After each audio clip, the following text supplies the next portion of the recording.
K മുരളീധരന്റെ അഭിപ്രായ പ്രകാരം അഡ്വക്കേറ്റ് സണ്ണി ജോസഫ് മാത്രമല്ല, ഇന്ന് ചുമതലയേറ്റെടുത്ത KPCCയുടെ പുതിയ ടീമാണ് കേരളത്തിൽ ചരിത്രങ്ങൾ സൃഷ്ടിക്കാൻ പോകുന്നത് എന്നതാണ്. അതായത് സണ്ണി ജോസഫ് അധികാരം ഏറ്റെടുത്തതോടെ കേരളത്തിലെ കോൺഗ്രസിൽ ഒരു ഉണർവ് വന്നിരിക്കുകയാണ് എന്നുള്ളത് യാഥാർത്ഥ്യമാണ്. പക്ഷേ കോൺഗ്രസ് എന്ന് പറയുന്നത് ഒരു കല്യാണ വീട് പോലെയാണ്. പലപ്പോഴും കാണപ്പെടുന്നത് അത്തരത്തിൽ തന്നെയാണ്. ഒരു ചടങ്ങിന് വേണ്ടി വീട് നല്ല പുതിയ ചായമൊക്കെ കൊടുത്ത് മോടി പിടിപ്പിക്കുകയും കല്യാണ ദിവസം ദീപാലങ്കൃതമാക്കുകയും ഒക്കെ ചെയ്യും. അതൊക്കെ കഴിഞ്ഞ് കുറച്ച് ദിവസങ്ങൾ കഴിയുമ്പോൾ വീണ്ടും പഴയ പോലെ തന്നെയാകും. ഒരു അലസത വരും. വീടിനാണെങ്കിൽ പായലും പൂപ്പലും പിടിച്ച് വീണ്ടും വൃത്തികേടാകും. അങ്ങനെ പ്രസിഡന്റ് മാറണം എന്നുള്ള മുദ്രാവാക്യങ്ങൾ പതിയെ പതിയെ വന്നു തുടങ്ങും. പതിവ് പോലെ ഇതിൽ അങ്ങനെ ഉണ്ടാവില്ല എന്ന് പറഞ്ഞുകൊണ്ട് തന്നെയാണ് എല്ലാ പ്രാസംഗികരും സണ്ണിക്കും ടീമിനും ആശംസകൾ നേർന്നത്. കേരളത്തിലെ കോൺഗ്രസിൽ ഇന്ന് വരെ കണ്ടതിൽ വെച്ച് ഏറ്റവും കൂടുതൽ പ്രതീക്ഷയുണ്ടായിരുന്ന കെ സുധാകരൻ അധ്യക്ഷനായി വരുമ്പോഴാണ്. പക്ഷെ എന്തായി? 4 വർഷം കഴിയുമ്പോഴേക്കും സുധാകരൻ പാർട്ടിക്കൊരു ഭാരമായി തുടങ്ങി. അത് കോൺഗ്രസുകാരുടെ ഭാഗത്തു നിന്ന് തന്നെ AICCക്ക് കത്തുപോയി. അദ്ദേഹത്തെ പിടിച്ച് പുറത്താക്കി. എന്നാൽ സണ്ണി ജോസഫ് അങ്ങനെയായിരിക്കില്ലെന്നും വലിയ മാറ്റങ്ങൾക്കും കേരളത്തിലെ കോൺഗ്രസ് പാർട്ടി നേതൃത്വം വഹിക്കും എന്നും പറയുന്നവർ ഏറെയാണ് ഇന്നത്തെ ദിവസം കണ്ടത്. കാരണം ഒന്ന്, സണ്ണി ജോസഫിനെ നിയന്ത്രിക്കാൻ അങ്ങനെ ഒരു ഉപജാപക സംഘങ്ങൾ ഇല്ല എന്നുള്ളതാണ്. 2, സണ്ണി ജോസഫ് എവിടെയെങ്കിലും തളർന്നാൽ മുകളിൽ കല്ല് വാരിയിടുന്നത് പകരം അതിനേക്കാളും ശക്തമായി അദ്ദേഹത്തെ മുന്നോട്ട് കൊണ്ടുപോകാൻ കഴിവുള്ള വർക്കിംഗ് പ്രസിഡന്റുമാർ കൂടെ ഉണ്ട് എന്നുള്ളതാണ്. അതായത് പ്രസിഡന്റും വർക്കിംഗ് പ്രസിഡന്റുമാരും ചുമതല ഏറ്റെടുക്കുമ്പോൾ ഒരു പ്രസിഡന്റിനെ പോലെയല്ല, പ്രസിഡന്റിനേക്കാളും വർക്കിംഗ് പ്രസിഡന്റുമാർക്ക് പ്രാധാന്യം ലഭിച്ച ഒരു ചടങ്ങായിരുന്നു ഇന്നത്തേത്. അതാണ് കെ മുരളീധരൻ പറഞ്ഞത്. സണ്ണി ജോസഫിന് നന്ദി പറയുന്നതിന് മുൻപ് ഈ ടീമിനെ നിശ്ചയിച്ച AICCക്ക് നന്ദി പറയുന്നു എന്നുള്ളത്. ഫലത്തിൽ ഒരു പ്രസിഡന്റ് ആണെങ്കിലും 4 പ്രസിഡന്റുള്ള ഒരു കരുത്താണ് ഇന്ന് പാർട്ടിക്ക് ലഭിച്ചിരിക്കുന്നത്. ഇനി ആരും നമ്മൾ ഒറ്റക്കെട്ടാണ് എന്ന് പറയേണ്ടെന്നും അത് ജനങ്ങൾ സംശയിക്കുമെന്നും പറഞ്ഞ് മുരളീധരൻ കയ്യടി വാങ്ങിയിരിക്കുന്നു ആ പ്രസംഗത്തിൽ. ഒറ്റക്കെട്ടായി എന്ന് പറയുന്നതിന് പകരം ഒറ്റക്കെട്ടായി കാണിക്കാനാണ് അദ്ദേഹം കോൺഗ്രസ് നേതൃത്വത്തെ ആഹ്വാനം ചെയ്തത്. മുരളീധരന്റെ ആ വാക്കുകൾ നമുക്ക് കേട്ടുനോക്കാം. ഉപവിഷ്ടരായ പ്രിയപ്പെട്ട നേതാക്കന്മാരെ, സഹപ്രവർത്തകർ, വളരെ സന്തോഷമുള്ളൊരു അന്തരീക്ഷമാണ്. ഒരുപാട് പ്രതീക്ഷകളോടുകൂടിയാണ് എൻ്റെ മുമ്പിൽ നിങ്ങളും എല്ലാവരും നിൽക്കുന്നത്. ഇതിൽ ശ്രീ സണ്ണി ജോസഫിനെ അഭിനന്ദിക്കുന്നതിന് മുമ്പ് ആദ്യമായി കോൺഗ്രസ് ഹൈക്കമാൻഡിനെ അഭിനന്ദിക്കുക. കാരണം ശരിയായ സമയത്ത് ശരിയായ ലിസ്റ്റ് തന്നെ പുറത്തിറക്കി. അതായത് യുദ്ധം ഉണ്ടാകുമോ എന്നുള്ള അന്തരീക്ഷത്തിൽ എല്ലാവരും ഇങ്ങനെ ഭയന്നിരിക്കുമ്പോഴാണ് ഈ ലിസ്റ്റ് പുറത്തു വന്നത്. അതുകൊണ്ട് ബോംബ് പൊട്ടും എന്ന് വിചാരിച്ച സ്ഥാനത്ത് ഒരു പടക്കം പോലും പൊട്ടിയില്ല. അതുകൊണ്ട് അതാ ഞാൻ പറഞ്ഞത്, ശരിയായ സമയത്ത് ശരിയായ ലിസ്റ്റ് പുറത്തിറങ്ങി. രണ്ടാമത്, എനിക്ക് തോന്നി വിരുദ്ധ ചേരിയിൽ നിൽക്കുമ്പോഴും ചില ആളുകൾക്ക് ചില സമാനതകളുണ്ടാവും. ഞാൻ സണ്ണിയെയും ഗോവിന്ദൻ മാഷയും കുറിച്ചാണ് പറയാൻ ഉദ്ദേശിക്കുന്നത്. കാരണം ഗോവിന്ദൻ മാഷ് കണ്ണൂർ ജില്ലാ സെക്രട്ടറി ആയിരുന്നപ്പോൾ സണ്ണി ജോസഫ് DCC പ്രസിഡൻ്റായി. ഇപ്പോൾ ഗോവിന്ദൻ മാഷ് സംസ്ഥാന സെക്രട്ടറി ആയപ്പോൾ സണ്ണി ജോസഫ് KPCC പ്രസിഡന്റ്. അതാ ഞാൻ പറഞ്ഞ വിരുദ്ധ ചേരിയിൽ നിൽക്കുമ്പോഴും എല്ലാവരും ചിലർക്ക് ചില സമാനതകളുണ്ടാകും എന്ന് പറയാൻ കാരണം. ഏതായാലും സണ്ണിക്ക് ഞാൻ എല്ലാ ഭാവങ്ങളും നേടുന്നതോടൊപ്പം തന്നെ അടുത്ത നിയമസഭാ തെരഞ്ഞെടുപ്പിൽ വിജയിച്ചു വരുന്ന ഒരു മുഖ്യമന്ത്രിയെ സ്വീകരിക്കാനുള്ള ഭാഗ്യം കൂടെ അദ്ദേഹത്തിന് ഉണ്ടാവട്ടെ എന്ന് ആശംസിക്കുന്നു. കാരണം കഴിഞ്ഞ കുറച്ച് കാലങ്ങളായിട്ട് അങ്ങനെ ഒരു ഭാഗ്യം പല മുൻ പ്രസിഡന്റുമാർക്കും ഉണ്ടായിരുന്നില്ല.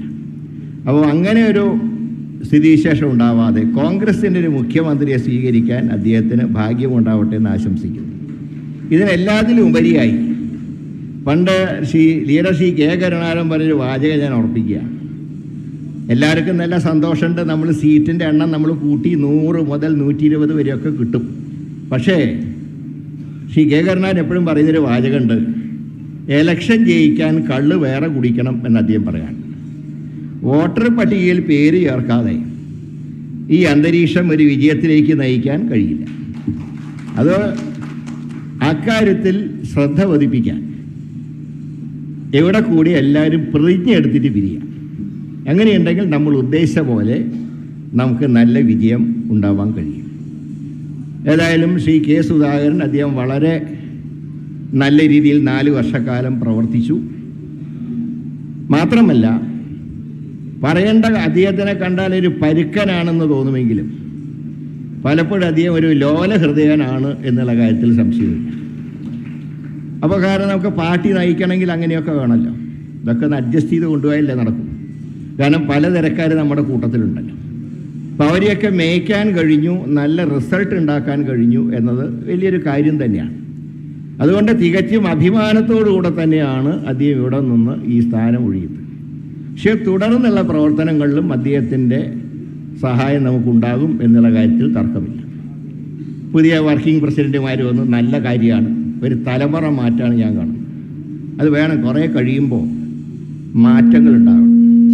അല്ലാതെ സ്ഥിരം കണ്ടുമടുത്ത മുഖങ്ങൾ മാത്രം എപ്പോഴും കണ്ടുകൊണ്ടിരുന്നാൽ അതൊരു നല്ലൊരു ഏർപ്പാടല്ല. അത് അടുത്ത അസംബ്ലി ഇലക്ഷൻ അങ്ങനെ തന്നെ വേണമെന്നാണ് എൻ്റെ അഭിപ്രായം. ഞാനുൾപ്പെടെയുള്ളവരൊക്കെ മാറി നിന്ന് ഈ പുതിയ തലമുറയെ ജയിപ്പിക്കാൻ ഞങ്ങളൊക്കെ തയ്യാറാണ്. അത് ആമുഖമായിട്ട് പറയാം. രണ്ടാമത് ഉള്ളൊരു പ്രധാന കാര്യം, ഈ നമ്മളിങ്ങനെ എപ്പോഴും ഒറ്റക്കെട്ടായി എന്ന് പറയണ്ട. കാരണം അത് കേൾക്കുമ്പോൾ ആൾക്കാർക്കൊരു സംശയം, ഒറ്റക്കെട്ടല്ലേ എന്ന് സംശയം. അങ്ങനെ വേണ്ട, നമ്മളത് പ്രവൃത്തിയിൽ കാണിച്ചു കൊടുക്കാം. എല്ലാവരും ഒറ്റക്കെട്ടായി നിന്ന് പ്രവൃത്തിയിൽ കാണിച്ചു കൊടുക്കുക, അല്ലാതെ എപ്പോഴും ഇങ്ങനെ പറഞ്ഞുകൊണ്ടിരിക്കേണ്ടതെന്നാണ് ഞാൻ പറയുന്നത്. പിന്നെ ഞാൻ പറഞ്ഞ പുതിയ വർക്കിംഗ് പ്രസിഡൻറ്റുമാർ 3 പേരും നല്ല മിടുക്കന്മാരാണ്.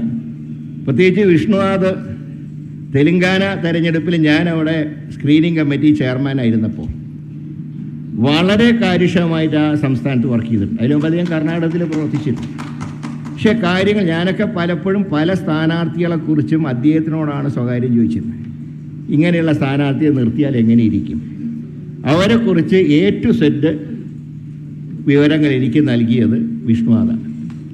പിന്നെ അനിൽകുമാർ ഒരു കാലത്ത് ഞാൻ എൻ്റെ കൂടെ കൊണ്ടുവന്ന ഒരാളാണ്.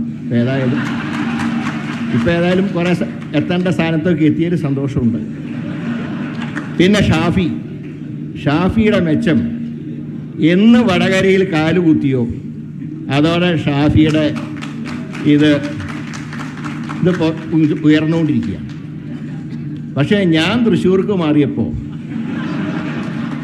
എൻ്റെ ഗ്രാഫും പോയി, കൂടെ പ്രതാപൻ്റെ ഗ്രാഫും പോയി. പക്ഷെ കൊടിക്കുന്നിലിനൊന്നൊരു നഷ്ടമില്ല കേട്ടോ. MP എന്ന് പറഞ്ഞാൽ അത് നല്ലൊരു പോസ്റ്റ് തന്നെയാണ്, ഒരു സംശയവുമില്ല. അതിൻ്റെ കുറേ മെച്ചങ്ങളൊക്കെ ഉണ്ട്. ഇപ്പം തന്നെ നാളെ പെട്ടെന്ന് ഞങ്ങളൊക്കെ ഡൽഹിക്ക് വിളിച്ചു. ഇപ്പോഴത്തെ ഒരവസ്ഥ, എൻ്റെയൊക്കെ ഒരവസ്ഥ എന്താണെന്ന് പറഞ്ഞാൽ പെൻഷൻ കാശിൽ നിന്ന് എടുത്തിട്ട് വേണം ടിക്കറ്റ് എടുക്കാൻ. സുരേഷിനൊക്കെ എപ്പോൾ വേണമെങ്കിലും പോവാം, സർക്കാരിന് ടിക്കറ്റ് ഉണ്ട്. അതൊരു ഭാഗ്യം തന്നെയാണ്. അതുപോലെ തന്നെ മറ്റ് സിദ്ദീഖ് MLA ആണ്, അവർക്കൊന്നൊരു കുഴപ്പമില്ല. ഒക്കെ നല്ല രീതിയിൽ പ്രവർത്തിക്കാൻ കഴിയണം.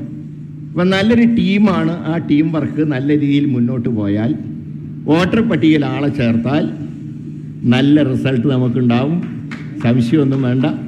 പിന്നെ സണ്ണി ജോസഫ്, ഞാൻ KPCC പ്രസിഡൻ്റായിരുന്നപ്പോഴാണ് സണ്ണിയെ DCC പ്രസിഡൻ്റാക്കി വയ്ക്കുന്നത്. കാരണം കണ്ണൂരെ അവസാന വാക്ക് സുധാകരനായതുകൊണ്ട് ഞാൻ അന്ന് പറഞ്ഞു, ആരെ വെക്കണം എന്ന് എന്നോട് പറഞ്ഞാൽ മതി. കാരണം മറ്റാരെ വെച്ചാലും അവിടെ മര്യാദയ്ക്ക് പോവില്ല എന്ന് എനിക്കറിയാം. അതുകൊണ്ട് സുധാകരനോട് ചോദിച്ചു ആരാ പറ്റിയ, എന്താ സണ്ണി തന്നെ, എന്നതാ സംശയം എന്താ, പ്രത്യേകിച്ച് എന്നോട് ചോദിക്കാണ്ടോ. നല്ല രീതിയിൽ അദ്ദേഹം പ്രവർത്തിച്ചു. അപ്പോൾ ഈ കെട്ടിടം ഒക്കെ നമ്മളിവിടെ ഇരിക്കുമ്പോൾ ഇതുണ്ടാക്കാനുള്ള ഫണ്ട് സ്വരൂപിക്കുന്നതിൽ ഒരു പങ്ക് വഹിച്ച ആളാണ് ഇന്ന് ഈ മന്ദിരത്തിൻ്റെ അധിപനായിട്ട് ഇവിടെ വന്നിട്ടുള്ളത്. എല്ലാ ഐശ്വര്യവും ഉണ്ടാവട്ടെ. പിന്നെ അതോടൊപ്പം തന്നെ ഒരു കാര്യം കൂടെ അദ്ദേഹത്തിന് ഓർമ്മിപ്പിക്കുകയാണ്. ഇങ്ങനെ സംസ്ഥാനത്ത് പാർട്ടിയെ ജയിപ്പിക്കാൻ നോക്കുമ്പോൾ സ്വന്തം കോൺസ്റ്റിറ്റ്യുവൻസിയുടെ കാര്യം കൂടെ ഒന്ന് ശ്രദ്ധിച്ചോളണം. പണ്ട് ഡോക്ടർ പരമേശ്വരിക്ക് ഒരു അബദ്ധം പറ്റി. അദ്ദേഹം PCC പ്രസിഡൻ്റായിരുന്നു, MLA ആയിരുന്നു.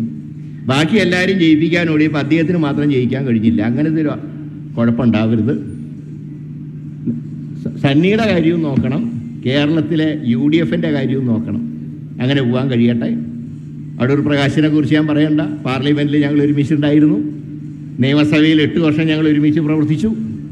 അദ്ദേഹം മന്ത്രിയായിരുന്നപ്പോൾ എൻ്റെ കോൺസ്റ്റിറ്റ്യുവൻസിയിലൊക്കെ ഒരുപാട് കാര്യങ്ങൾ അദ്ദേഹം ചെയ്തു തന്നിട്ടുണ്ട്. അതൊക്കെ ഞാൻ നന്ദിയോട് കൂടിയിട്ട് ഓർക്കുക. പിന്നെ MMSനെ കുറിച്ച് പറയുമ്പോൾ, MMSN സത്യം പറഞ്ഞാൽ ഈ സോഷ്യൽ ഗ്രൂപ്പ്സിനെയൊക്കെ കൈകാര്യം ചെയ്യുന്നതിൽ ഒരു എക്സ്പെർട്ടായിട്ടാണ് അദ്ദേഹം പ്രവർത്തിച്ചത്. ഞാൻ ഒരു കാര്യം തറപ്പിച്ച് പറയുന്നത്, കഴിഞ്ഞ തവണ 20-ൽ 18 കിട്ടാൻ കാരണം ഇതുപോലുള്ള സോഷ്യൽ മാനേജ്മെൻറ്റ്, അദ്ദേഹം നിശബ്ദനായി നടത്തിയ പ്രവർത്തനങ്ങൾ എന്താണെന്ന് എനിക്ക് നന്നായിട്ട് അറിയുന്നതുകൊണ്ട് പറയാം. പിന്നെ മാത്രമല്ല, രാഹുൽ ഗാന്ധിയോടൊപ്പം ഭാരത് ജോഡോ യാത്രയിൽ മുഴുവൻ നടന്ന സമയത്ത് ഏതാണ്ട് 90% അദ്ദേഹം നടന്നു. 10% നടക്കാത്ത അദ്ദേഹത്തിൻ്റെ കുറ്റം കൊണ്ടല്ല, രാഹുൽ ഗാന്ധി അദ്ദേഹത്തിനോട് വേഗം കാറിൽ കയറാൻ പറയും.